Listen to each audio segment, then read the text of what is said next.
Yes, I am. Yeah, okay. All righty, everyone. Welcome to another Facebook Live. Today I have Foong with me from Adelaide. Foong is a very seasoned renovator. Um, the information I had given earlier, which she provided, was very wrong. She hasn't done 14 or 14 plus 11, so she hasn't done 25. She's done more like, what was it, 34 or something 30. Oh, yes, yes. Oh, 32. No. like Yes, 32. 18 plus 14. I don't know. 32. Okay, 18 plus 14. So we know what we mean by 18 plus 14. So the way Fung got started was that she had a bunch of investment properties that she accumulated between 2004 and 2014. However, they were negatively geared. And so she decided to change strategy. Obviously, she didn't want to hold those negatively geared properties, but realized that through renovation, she was able to then flick them and sell them. So she did 14 renovations in a 4 year period between 2014 and 2018. And then from there, she started flipping. So since 2019 until now, she's done a further 18 renovations. Does that sound right? That sounds correct. Awesome. Yep. All right, before we move on, fun fact you were a drug dealer in a previous life or a Yes. pharmacist. A legal one with a certificate, with a university certificate, with But no that, tattoos on. Yeah, fair enough. Fair enough. But yeah, okay. So how did you transition from being a pharmacist to full time property? It took me about 4 years Yep. to do that transition to make sure that I accumulate enough income. So if something happened, at least I got 2 years worth of income in my bank account. So it took me 4 years, and then I transitioned from 4 days week to 3 days week to 2 days week to 1 day week, and then 1 week every fortnight, and then 1 week once a month, and then eventually I have to chuck in the towel because I just can't take my tradies call while I was dispensing. Yeah. Yeah, fair enough. Fair enough. Cool. So what year was that you finally went completely full time, or what? How long was it over? What was the time period? Yeah, I said you said it took you Um, 4 years. When did you go sort of full time? so I went really full time in 2022. So 2022 November, I gave up my pharmacy license. So Yeah. Okay. I literally cannot practice anymore, and I can't get the license back. So that was a very big I don't know whether you call that brave or stupid move, but I did decided not to renew my license and get it out. So from 2022, I officially not a pharmacist anymore, but I was more or less like full time renovator in 21 and 22 anyway, because I only work 1 day every fortnight. So it's more like going in there just to keep my license alive. Yeah. Okay. All right. And so, how would you explain that? Yeah, that feeling from transitioning from, being a pharmacist to being full time property. Was it a great move? Are you happy with the with making that decision to to hand over or pass in your license? Well, I had that license for 23 years. I was a drug dealer for 23 years. So it was very hard to, to part with it happily. But on the other hand, I can see myself getting that freedom back. Like, I don't have to ask my boss to say, oh, I want to go on holiday. Can I have 2 weeks off? So, it's kind of, you're off that handcuff. You're free from that prison. So to sum it up, yes, I am very happy with my decision, and I'm not preparing to have a fallback. I always make sure that I fall forward. So pharmacy is no longer in my life equation anymore.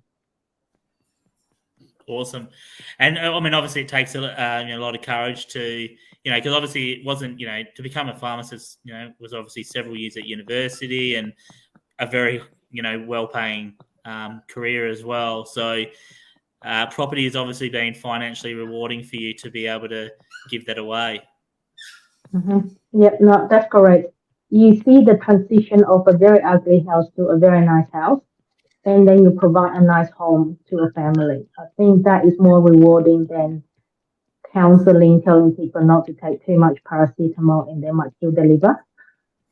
So I think that renovation and flipping has given me more financial freedom and security compared to pharmacy. Awesome. All right, so let's go back to how the renovation started. So you mean your first 14 deals were not really flips as such because you'd held them long term as investment properties. But obviously, you saw an opportunity to improve them through renovation and then sell them. Talk to me how that came about. Like, what was the reason? You told me that they were negatively geared, so I'm assuming maybe being negatively geared, they were hurt in the pocket or something like that. How did the whole I've accumulated 14 properties over 10 years, then they're negatively geared. Where did the thinking come about to go, okay, well, I'm going to renovate these and sell them and then become a property flipper? How did that all happen? Okay, so me and my husband bought 14 properties in a very short time frame, over 10 years. Back then, in terms of getting finance from bank, it's so easy. You just ring them out and say, look, I need another 80,000. They say, sure, paperwork, send out, you sign it. So because we snowballed that fair bit, and because of our income, the accountant keeps saying to us that we need to maximize our tax benefit. So we purposely went out there and bought whole heaps of retail product. Make sure we pay maximum price to get the maximum, depreciation and all the tax benefit we can. But at the very end, when we hit number 14, the bank start to say no to us, so we can't even borrow more to buy more. And not only that, it need one whole income of my income to support them, and it really hurts. Like after tax, we were negative around 80,000 at that time per year. So sorry that you said. So did you say that you were negative 80,000 a year? Yeah. Yeah. Wow. Yeah. Yeah. Yeah. It's a one whole income after tax. So we're literally living on one income, and the other income is literally just to support the 14 property. So then we had to make that decision whether we're going to hold it and continually supporting them, or we have to sell them. So we made that choice that we decided to sell them. And because some of them were quite old, by the time we get ready to sell them, they're 10 years old. Then the only way to get that money out is to renovate. So that is just by luck that we kind of try all the renovation skill on our own property first before we start to venture into partnership. So basically, I have 14 lots of renovation experience on our own property. Yeah, okay, awesome. And so those 14 properties, all 14, obviously they were all negatively geared. So you as soon as you finished the renovation, did you sell each of them? Yep. We sold, and it took us 4 years to sell 14 because of the implication of tax again. Because like if we sell all of them at once, we have to pay massive tax. So we end up have to spread over a long period of time to offload them. But we wasted 4 years literally, because we're talking about the opportunity cost and all that. But looking back, it's still better than spending 80,000 a year to support them. Yeah, okay. All right, awesome. And so those sorts of renovations that you were doing, were they more just sort of tidy up renovations? So paint and maybe new blinds, like roll blinds, new flooring sort of thing? Or were you putting in new kitchens and bathrooms and stuff? The interstate one, because our portfolio spread all across Australia. Well, not mostly in Queensland and mostly in Queensland and some in Western Australia. So those far away one is mostly just a makeover, like a new carpet, paint over, tidy up the backyard, landscaping, and just simple job that I don't have to be on site all the time. So I usually will fly in the first time to check what needs to be done. And over that, during that renovation period, I'll just, talk to the tradies over the phone. So those are simple ones, but the locally one in Adelaide, we did the full lot. So we pull out the kitchen, we pull out the bathroom, we do a proper reno. Yeah, okay, awesome. And so was the outcomes, really good? Did you have good outcomes from, as far as, was the profits Out of made from? 14, out of 14, only one we lost money because we bought it in cans. It was in a resort area, and back then when we bought it, it was pretty good. But then when the cyclone hit, the insurance went up, and then the strata fee went up 3 times. So I think it was about 3,500 a quarter for the strata fee, and that just killed it. So we end up have to cut the losses and go, but the rest we all make money. Yeah, okay, awesome. Okay, and so how did that lead you from, renovating, these properties that have been long-term rentals, long-term investment properties because, I want to offload them because they were negatively geared. How did that transition to, I want to start flipping properties. I want to start buying properties with the intention of renovating and putting straight back on the market. How did that happen? Yeah, that's just by luck because I was talking to someone about, because at that time I still couldn't get the bank wouldn't actually lend us money to buy property. So I was talking to someone else in a different group, and then she said, "Oh, I actually got finance that she can be a finance partner." And then we went into JV partnership together because I actually show what I can do for the 14 properties. So she has a bit of trust in me, and we found the property and we flipped that together. And then we see that really good result. And since then, we've been flipping together. Okay, so you've been flipping with a joint venture partner the whole time? Yeah. Yeah. Okay. So that's interesting. So how has that relationship, panned out? Like, what are the roles of both parties in the joint venture? So yourself and your friend, what was each role? Like, So she is the finance partner. So she basically go and get lending from the bank. So she'll come up with the 20% deposit and all the ongoing costs as well, like to maintain all the council rates and the mortgage payments. So anything to do with money, she will deal with it. Whereas my role is as a working partner. So I'll be manage all the project myself. Have my own teams, and also some of the deals actually put in money as well. So it depending on who bring what on the table. So I have multiple JV partners, so the structure of the deals can be quite different. Yeah. Okay. So with the JV deals, are we talking like a sort of 50-50 split? Is that how that relationship sort of works, or how does why not just use a money partner? Yeah, we can use a money partner, but at that time, the only method I know is a joint venture partner with a finance ability to borrow. So I never thought of using a money partner. The other thing is the property that we purchase is always in a high, well, 900,000. So it's quite tricky to get a lot of money to buy the property outright. So we usually just use someone who has the ability to borrow the money because at that time when you borrow money from the bank, it's cheaper. If you can do that, the holding cost is a lot less than going to a money partner because usually people ask for a bit of money from their cash. So that works out quite well with us because all we need is the cash to renovate. And usually either I will provide it or we will get a money partner like a private lender, a money private lender to lend that part of money for just with the renovation. Yeah. Okay. Okay. Cool. All right. So So you're from Adelaide, that's right? Yeah. Mm-hmm. And so Mm-hmm. So you said with the property that you were buying with obviously the intention to flip. So you're saying most of those were the purchase price was about 900,000. Is that right? Yeah. So usually hovering around the 900 to about 1 million.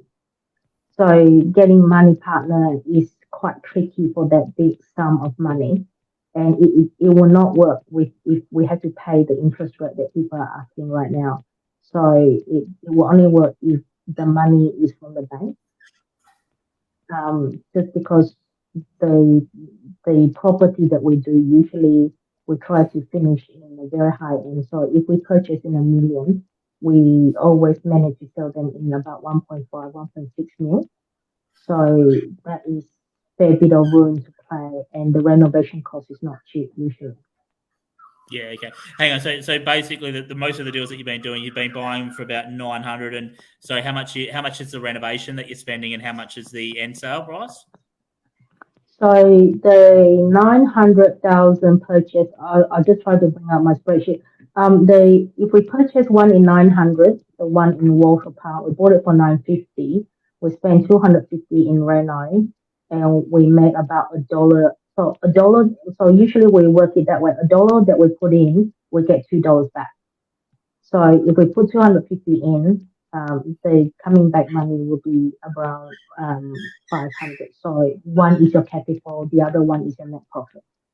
Yeah, okay. So these renos that you were spending sort of 250K on, are they structural renos, or is it just purely cosmetic? Yes, Are you doing extensions and stuff? yes. So most of the big reno like that. So anything in the 200 range mark Renault is always structural Renault. So we're not, and probably you know the Adelaide is a lot of brick house. We don't renovate a gyprock house, which is hard to renovate because those vintage is not what someone want to buy.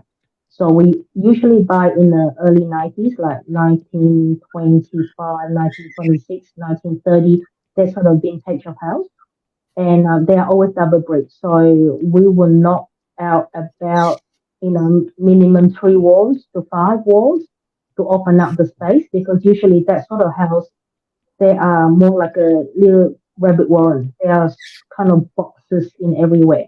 So we tend to open up and have an open plan living, kitchen area, that sort of thing. So that's when the structure come in. Then we need structure engineer to come in to design the beams you know, um, and the council get involved. So yeah, it's quite a lengthy reno sometimes. Yeah, okay. Okay, when you say lengthy, so what sort of time frame with the renos that you've been doing? It depends. It really depends on what we got. Like if it is a double story, the one that we did few years back, it was 2-story house, and the wall that we had to knock out is 4.5 meters high, and it spanned over about 10 meters. So it was quite a big wall. Just that wall itself, it cost a lot of money.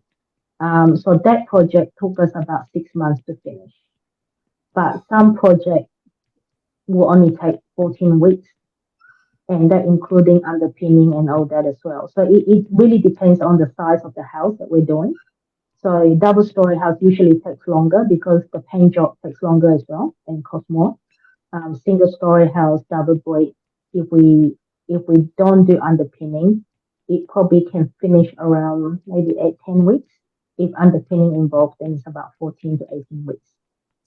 Yeah, okay, gotcha.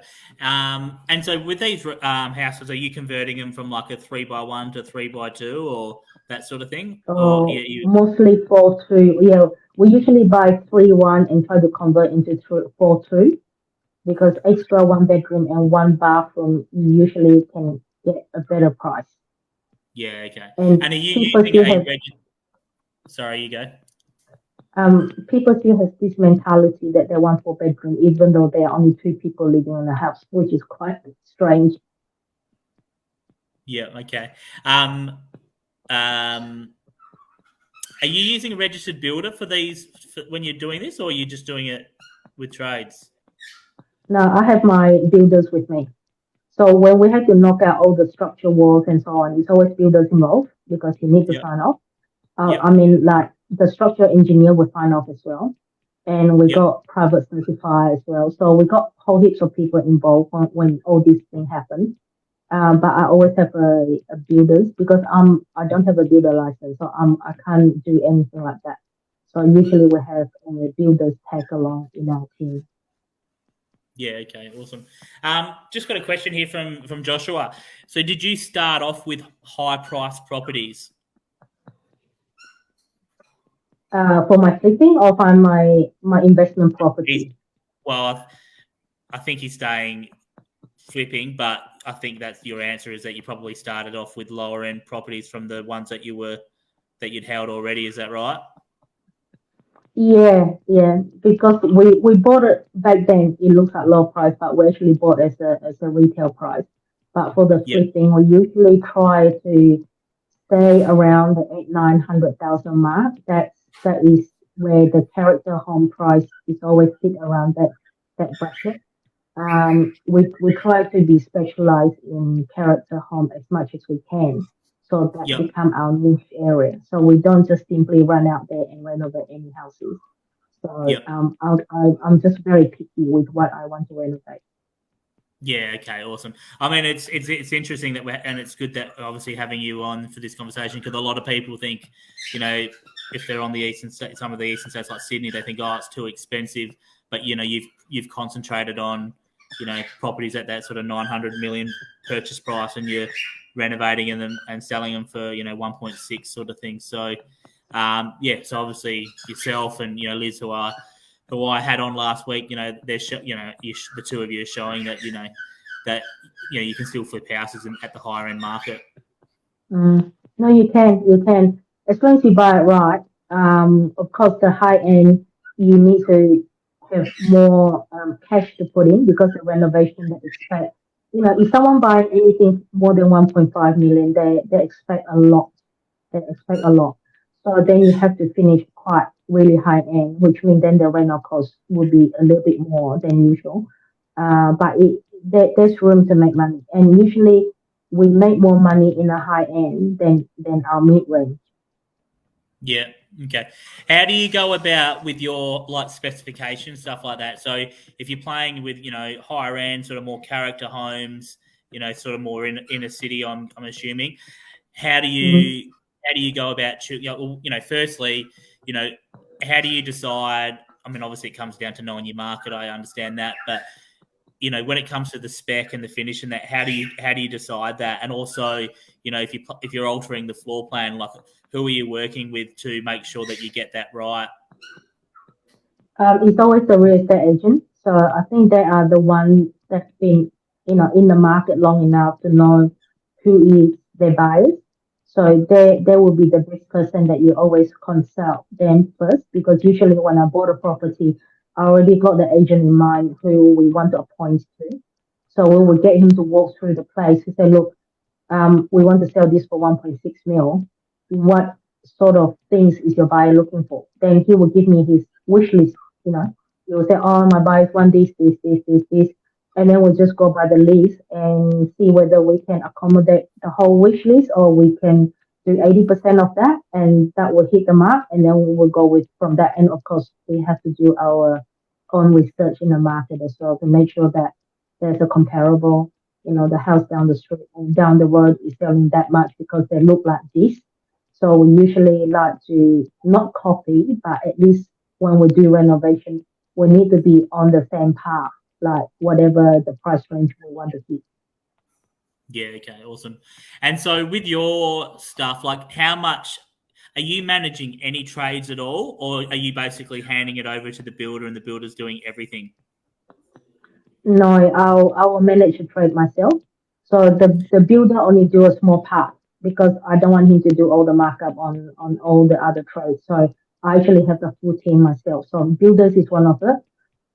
But then I have my own towers, carpenter to everything, towers, electrician, plumbers. At one stage I had two of everything. I had two groups of plumbers, two groups of electrician because we were doing like 10 properties at once. And I have to get more people to get involved. Yeah, so I usually have my own A team because sometimes when I'm doing just a cosmetic reno, I don't need my builders. So I can just manage all the tradies, and all the tradies have their own license anyway and their own insurance. So if anything's go bad, then we can just call them back to fix it. Yeah. Okay. Awesome. I mean, it's pretty impressive. I think you said your best result was 320,000 profit from a 14-week reno. Is that right? Yep. Yep. Do you want to talk? That Do you want to talk? including That one is in the eastern suburbs. So we bought it for, oh, can't remember. It's in the nines. We bought it in the nines. It took us, and that including underpinning because the wall cracks. Um, my builder actually said to me, "Why don't we just patch it up?" And I said, "No, I like to do the right thing because, if people are paying 1.6 million for it, or no, it actually sold for 1.65. If someone paying for that money, they will expect a proper job done. So we spent about 40,000 doing underpinning, and I got told of by my builder because he said, "Well, that is 40,000 of your profit." And I said, "No, that is 40,000 for me to buy a good night's sleep, so I know I can sleep well at night." So that project took 14 weeks to finish. It should really finish in 12 weeks, but we had some delay because that was during that COVID time as well. But yeah, that was a good one. I'm quite happy with that. 14 weeks to make 320. 320. And so with that 320, is that the profit you made, or did you have to divide that with your money partner, with your joint venture partner? We have to share. So 320 is a net profit, so we have to share Yep. that profit. Yeah. Okay. Awesome. All right. You mentioned before about your renovation costs being about 250 roughly. That seems for a structural reno when you're needing a builder, and if you do, converting a 3x1 to a 4x2, that sounds still pretty cheap. Have prices Mm. increased? Is that still possible, or have those prices increased over the last few years with obviously with build prices going up, timber prices, steel prices, all that Mm. sort of stuff? That was 2 years ago. That was 2 years ago before things go too crazy. I think now, if you do exactly the same reno, I would say you probably need about 320 to 350. 320 to 350. Yeah. Yeah, Okay. yeah. Okay. That was 2 years ago, before all the tradies tried to jack up their price. Yeah. Okay. Cool. Mm. No worries. I mean, that still seems pretty reasonable because I know a lot of build prices have gone up about 40%. So that Mm. still seems reasonable. Got another question here from Mariana. Do you stay loyal to one real estate agent and continue to use the same agent each flip, or do you decide on the agent according to the suburb? Yes, I will have different agent for different suburbs. So when I go to the west side of Adelaide, I have my preferred agent. When I go to the eastern side, I will have my preferred eastern side suburb agent. So because the database is different, people looking down the west will not look at the east. So I always have agent that specialize in certain area. Yep. Awesome. No problems at all. All right. So okay. So let's just go back a bit. So you've done a lot of high end renos. Have you done any sort of more basic? Since you've been flipping full time, the 18 that you've done, since 2019. Have you done any just sort of tidy up, sort of smaller renos, or everything's been Yeah, larger, more structural? I did. I did a few small flips, and it took me about 2 weeks, 2 weeks to finish the reno. So we that 2 weeks even including a full bathroom reno. So we that but it's a 2 bedroom, one bathroom unit. So it took us 2 weeks, and we gutted the whole bathroom out. We put a new kitchen in, new flooring, painted all the inside, and that was 2 weeks job. And that was the smallest one that I did. Yeah. Okay. All right. Awesome. And so, what a question that I think a few people might be wondering is, how did you get the confidence to go into bigger renos? Because I think everyone thinks it's obviously safer to do cheaper products, but people feel obviously it's a little bit more risky when you're doing higher end Mm. products or higher end Yeah. renos, and obviously your buyer pool can be a bit smaller at the top end because less people have that amount of money. So how did you feel confident? What due diligence did you do to feel really confident in, okay, yeah, I'm buying this for 900. The renovation is going to cost me 250 or 300, and I'm going to sell it for 1.6. Like, what due diligence did you do to so that way, yep, I'm confident in my numbers. Mm-hmm. Talk me through that. Okay, so you have to do a lot of research on the suburb. Um, so to me, is when the agent bring me a pre-market deal, not off-market, usually pre-market deal. I will have quickly look at the that suburb I'm thinking I probably can make money. So and I'll talk to various agents as well. So I'll talk to different agents and say, look, I'm looking at this property. What's your thought? Because some agent might have some intel than the others. But the realestate.com or RP data will give you the best reflection of the past sales result.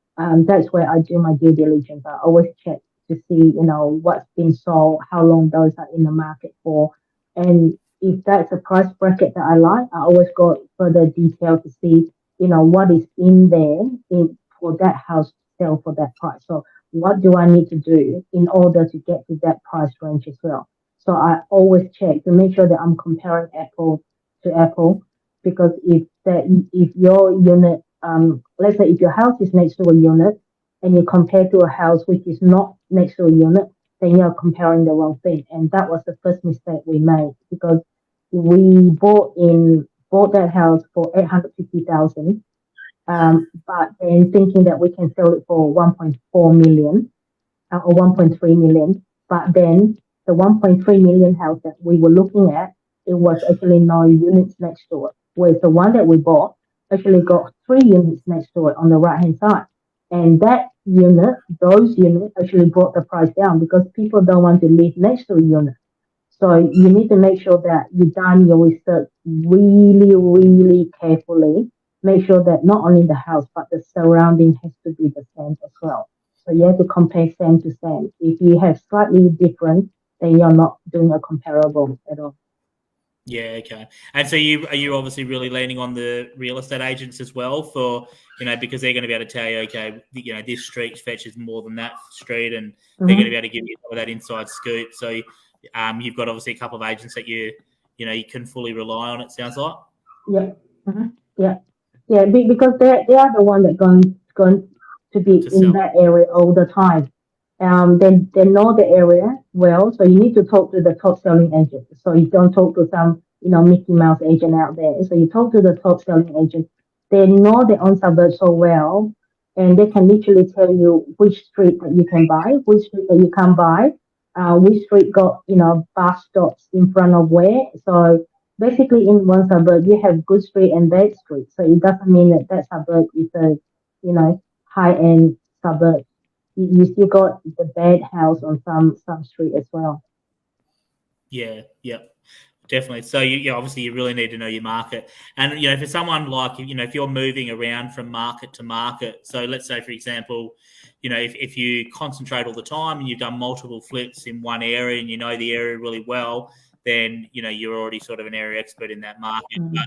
But I suppose when you're sort of moving around from I know because you're obviously you're hunting those sort of character homes, and you said some are, I mean, I don't know Adelaide, but I think you said some were west, some were east. So you're gonna really have to do your due diligence every time you do something in a new suburb, and especially at that higher end market, because if you're playing in a more up market and you're doing those more structural renos and that those buyers have a wish list. They have a higher I don't know if that was the right word, but they have a things that they want exactly, and if you don't deliver exactly what they want, then obviously that can hurt you.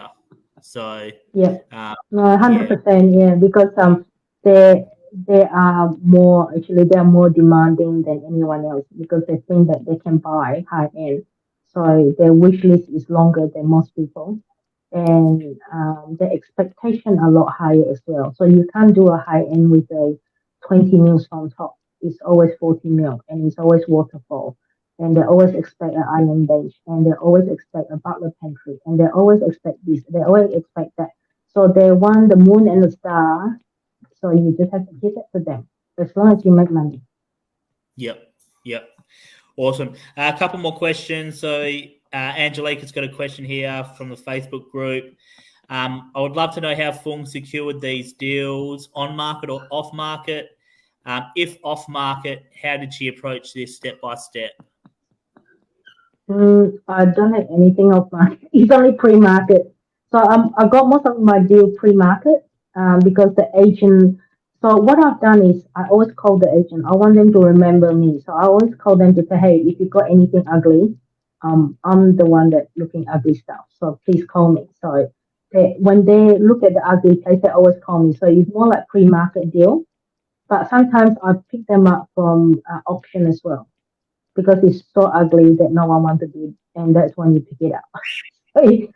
You don't know, but you just have to do your due diligence. And on the auction day, you just walk out, and it could be a lucky day. You never know. Awesome. Awesome. So yeah, so you don't have to. So your message really is you don't have to find properties off market. I mean, obviously, my thing is off market, but you're proving that you can, agent relationships is your thing. Mm-hmm. And Mm-hmm. it's funny.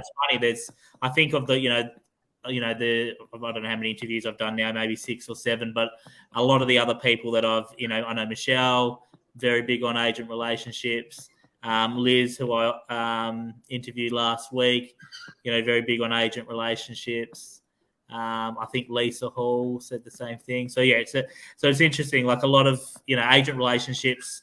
Mm-hmm. Yeah, obviously really important networking in that. But you've also secured a few deals on market as well. So depending on the market condition and stuff like that, you can still definitely Yeah. find properties on the market.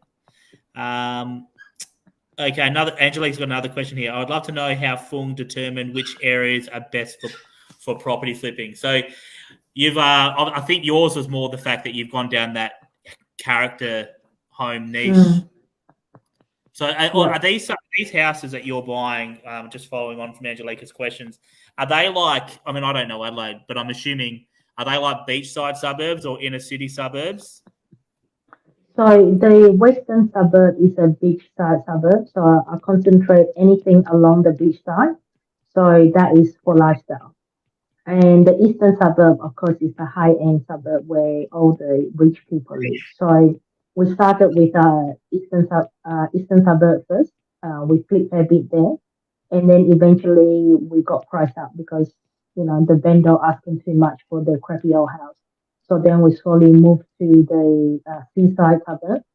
So anything that you can see or smell the sea, that's what we target. So that's where we concentrate now. So anything with the water, we always be there looking at deals. Yeah, gotcha. I'm just curious, how come you haven't used development finance for any of this stuff instead of just purely using joint venture? Like, why don't you use like an equity one and borrow sort of 65, 70% and then top it up with money partners? Have you considered going down that route for financing? Yeah, well, I will because then at least you don't share the money with anyone anymore. so, Can so you you've imagine decided. that? Can you imagine Sorry. that 320,000, and if I just decide to go down that different finance pathway, then I don't have to share that 160,000, do I? That's right. That's right. It's a lot of money to share. It certainly is. So you've I think we had a conversation the other day on the phone. You said you're going to start using money partners instead of JV partners. Is that right? Yeah, that's right. Yes, and because the other reason is because we got some cash sitting around from selling all our previous investment property. So technically we can do that ourselves. But when I first started with joint venture, not only because I couldn't borrow money, but my other intention was to help a different family to get to that financial freedom as well. So that has been my goal all the time to help a different family to reach their financial goals. So at least they can go on holiday, I can go on holiday as well. So we're kind of doing a win-win situation. But at some stage you'll be thinking like, maybe I should be a bit selfish and keep that money myself. Then you get a couple more holidays if you keep it all yourself. But okay, a question from Jackie. I'd love to know about the very first purchase. How was the money secured, and what was the profit margin on the first buy versus now? Okay, so I think what she's saying is the very first flip, not the investment properties. How was that Mhm. one purchased, and how was it? Yeah, and how was it secured? So, like what was the what was the finance? Was it GV Um, partner, bank finance? How did you secure the first one, and what sort of profit margin did you make on that versus what you're making now on flips? so the first one was a sad one. The reason I say that is because COVID hit right on the dot when we released the property on the market. So the first deal we secured that on market before Christmas. So I learned the trick that you always buy everything all in Christmas time because no one will be there to compete with you.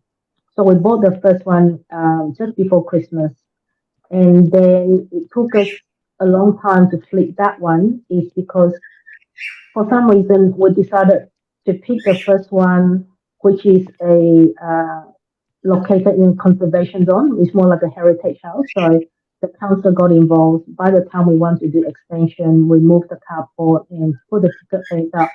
It took council 6 months for approval. So we wasted 6 months of application in the council.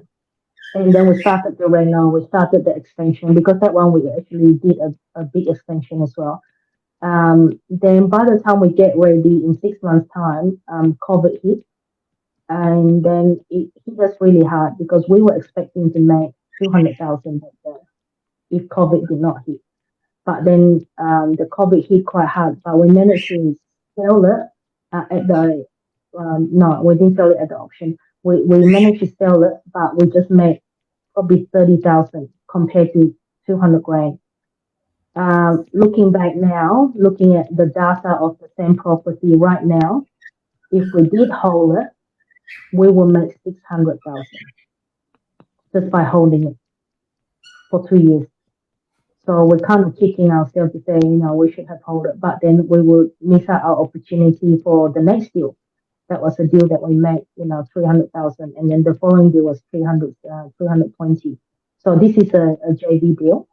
My JV partner didn't give up on me because she said, look, it's COVID. No one can predict that. And that was the one with the unit next to it and unit at the back. So just from one deal, we learned a lot of lesson from it. And we kind of learned that people want a butler pantry, people want a double garage, all these requests in that high-end suburb. So that is more like a learning lesson for us. But then from there, we managed to jump and actually make more money from the next deal. So yes, the first deal, it was a JV deal and we only made 30,000. That's all. Yeah. Okay. So yeah, I mean, it's interesting. One point you made, which was interesting about maybe you should have held on to it and sold it a bit later, you'd have made more money and stuff like that. Sometimes that's crossed my mind. Like some properties I've sold, and the last couple of years, oh geez, if I had sold it now, I'd have made a lot more than I did on the actual profit at the time. But like you made a good point afterwards. It's a stepping stone at the end of the day. You get learning, and also those first flips, obviously they set you up and give you the money to invest in, obviously to allow you to get to where you are now. So part of the journey, and then I suppose I've flipped a lot in the last couple of years, but my goal this year is definitely to start accumulating a bit more. That's for sure. But it's interesting point that you made. Another couple of questions. Mariana again. Do you have any tips for people starting out for the first time in 2024? She's also from Adelaide. Okay. Don't stop. Just keep looking, and do something, because a lot of people say that, I don't have experience, or they sit on the sideline and watch people doing it. I think the best thing to get yourself ready is get yourself to get involved, because that's how you start to learn. As long as you don't make a loss, treat the first deal as a learning lesson, a life learning lesson. And that's what I always say to people. Just go out there and do something rather than sit at home and keep looking at realestate.com or RP data, because that's not going to help you to achieve anything. So find a small deal and start doing that small deal, either yourself or with someone else. Awesome. Another question from Donna. Hi, Foong. Could you please say again how the profit margins work? If you spend $1, you should get $2. That means net profit is $1. That's right. Yeah. So in simple term, is you put $1 in, you want to have a $1 net profit. That is the rule of thumbs usually for me to do right now. I'm sometimes I might compromise with $1 in and then a net profit of 80 cents. So you literally it's $1.80. So $1 is your capital that you put in, and you get 80 cents as the net profit. That is when you do a small flip or anything like that. But usually for big flip, because of the risk that involved, it's usually high risk, high return. So you must always make sure you get $1 in and $1 out. I'm just going to go a bit further. But how do you really break that down? So because if you're renovating a house, sometimes you just have to do certain things. So how can you break it down that by spending $1 you're going to get $2 back? Like how do you work that out in your feasibility? Well, I work on my renovation budget. So let's say if you have a budget of 100,000, and then you have to factor into your. So I do a reverse feasibility. So I would estimate what sort of sale price it would be based on the agent feedback, based on what's been sold around the area. So then I'll reverse the engineer. So I'll have this a sold price, and then I'll minus the renovation cost. Then I will minus my profit. So I'll make sure that I will have 100,000 profit in there as well. So you have then you just keep working backwards to work out your purchase cost. So if that doesn't work, then you know that okay, because you probably will see the property by then, so you roughly know how much your rental cost is going to be. Then you adjust that price, and then if the numbers doesn't work, it will not work. So you cannot say, oh, I spent 200,000, I want to get 200,000 profit, and then your end sale price will be a lot more than what anyone can be help you to sell in your market. So that's not going to work. Then you have to peel back. Then by the time you peel back, then which means if your rental cost is less, which means the profit is going to be less too. So that's how I do my reverse engineer. Yep. Okay. Thank you. All right. Another question from Jackie. Okay. No, that's not. That was not a question. She's just saying thank you. Okay. Awesome. So, what are you working on at the moment, Foong, and what are you planning on working on in the future? Have you got any projects on the go at the moment, or have you got anything that you're sort of specifically targeting at the moment? Nothing at the moment. It's really hard to find any deals in Adelaide because everyone is asking a lot, even for a crappy old house. So today I just got given an off-market or more like pre-market deal. So I just drove past the place and have a look. But I have pivot my strategy a little bit. I want to hold as well. So similar like you, Graham.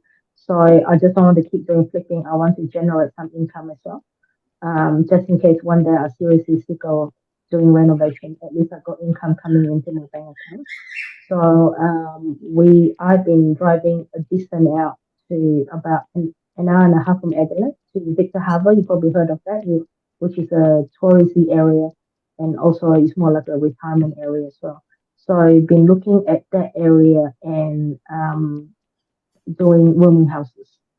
So basically, that is for our own portfolio to hold. So that is something that I have been, researching for a long time now, for the last 6 months. And I was still doing flipping on the sideline, but eventually this rooming house would take over my income. Okay, so I just didn't catch what sort of project it is. So what is it that you're planning on holding? A rooming houses. So yeah, so it's a rooming house strategy. So we'll build a house with 5 bedrooms in there, and each room has their own ensuite and kitchenette and all that, and a common kitchen area. So then you have 5 different tenants in there. So that just helps the cash flow. Yeah, awesome. And with that sort of product, I mean, what sort of location in Adelaide are you planning on doing that sort of thing? You need to find somewhere Well, see, I'm a bit OCD. I like to target of what sort of tenants I want as well. So I'm targeting a woman over 55 years old. So those who are either a widow, single, or just women over 55. So you put them under the same roof. So all these people will be more towards like a retirement lifestyle suburb. So in Adelaide,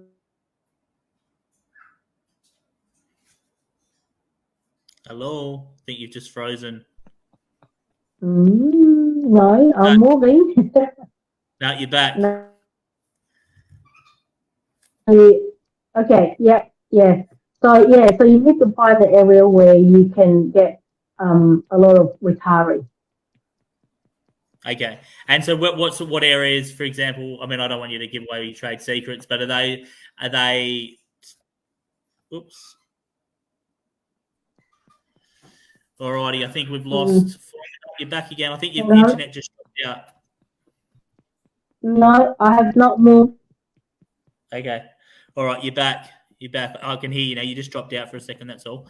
All right. So yeah. So I was just saying, what location wise, how do you go about choosing those areas for those over 55s? Have you got sort of criteria for that, or? Yeah, I did a bit of research on that, and I actually talked with the council as well, to find out, what sort of people are looking for what. And I actually talked to lots of real estate agents in that suburb as well, because I know, when we retire, we want to be either a sea change or a green change. So I picked sea change because that's the area that I'm quite familiar with. Then I just look along the seaside area, the seaside suburb, and find the highest age group in that area. Then you will find out who is your, target audience. Yeah. Okay. And are they in Adelaide, or they're further out of Adelaide, like more regional, or? It's, it's about an hour 40 minutes drive from Adelaide. Yeah. Okay. Awesome. Yeah, and the Awesome. average age in that suburb is about 65 years old. Awesome. Okay. Cool. Cool. Cool. Alrighty. All right. I've just got a final question for you. I just wanted to, I've just obviously, um, yeah, just follow up on. I can't remember whose question it was, but um, anyone that's sort of obviously thinking of getting started in flipping. I mean, what would be your advice to those people? I think I know you already said you gave some tips, but yeah, what would be your advice for somebody who is, not maybe doesn't come from property at all? They might be, completely green. They might own their own home. Renovating might be something that they've thought about, but they've never really sort of dipped their toes in property investing or anything like that. What would be your tips for them to get started? I think get themselves a mentor. I think that's important. They need to learn from someone who has done it before, because if you don't, then your mistake is going to cost you a lot more than getting a mentorship. I started with someone mentoring me as well. So, to minimize that mistake. I still make mistakes. I'm still making mistakes, but I learned over many years now, and to stop myself making the same mistake. I mean, you make mistake, you learn from it. That's okay. But if you make the same mistake twice, and then that's not okay. Having a mentorship is really, really important. I can't stress that more than anything else, because the person who is going to guide the newbies through, they would, help them to minimize all the, pit hole that they might fall in, to minimize the time and the cost and heartache and sleepless night. So that is my, only advice for everyone. Just find someone, sign up. A few $1,000s can be sounds like a lot, but if you make a mistake, it's 20, 30, 100,000. That is a lot more mistake than a few $1,000s of mentorship. And not only that, don't do a deal, it's going to cost you more, even a lot more. 100%. Yeah, I couldn't agree more. I think you made a good point there. That if you're worried about spending, a little bit of money on mentoring, it's certainly going to cost you a lot more if you make a big mistake. So Mm. awesome. Look, yeah, just wanted to say thank you very much for coming on and having a chat with me. I think what you've done is amazing. You've done a lot of properties. What is it, 18 and 14? What's so 40, 18, 28, 32 properties is 32 properties since 2014 is pretty outstanding. And yeah, obviously since, you said you've done pretty much 18 since COVID. So, and they weren't small renos. They weren't sort of just, tidy up renovations. A lot of them have been, bigger structure type renos. So the fact that you've done 18 bigger renos, I think that's pretty impressive in the last, to do that in the last 4 years. So, I think a lot of people have, obviously could learn a lot from you. So, really appreciate you coming on and sharing your story. There's a few people in the chat that are saying thank you, Donna, Jackie, Tao, Michael. So, very inspiring story. And, I hope to have more chats with you in the future. No worries. Thank you very much for having me. Good luck, everyone. Awesome. All right. Thank you. See you later. Yeah. Bye. Bye.